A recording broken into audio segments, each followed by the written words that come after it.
port's been around, it's been used as a port for 200 years. So the area behind me has been very, very busy over the last 150 years. So you're kind of almost falling over the heritage. So what you're trying to do is kind of identify in what is a very busy port, the parts that are actually historically very important. Just behind us we've got the Odlums area where flour used to be made by the Odlums Company.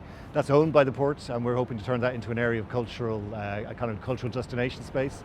Within kind of the built heritage, it's well over 100 historical structures. So we know there's about 300 shipwrecks in the bay nearest to the port.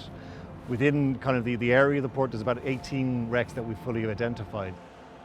I suppose the main changes around here have been the opening up of the actual port centre along the East Wall Road, create a public plaza, a nice maritime garden, and then as part of the jewel in the crown of that project really was to complete this building here, the substation.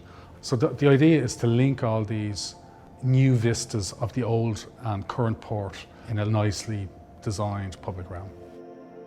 The record keeping at the old port and dock probably very good. The engineers also were quite advanced in their use of early photography and photographed a lot of the development works they would have undertaken, dating from the 1870s, not earlier onwards. So that's a fantastic resource.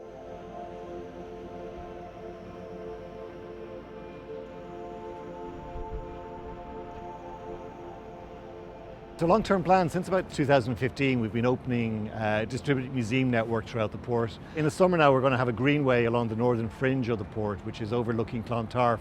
And that'll open up in the summer, hopefully in July, and allow better access to the port, but also see areas of the bay that you've actually never seen. So what the port is doing is rebuilding its own estate and then trying to give better access to people to come into it and see what's happening here.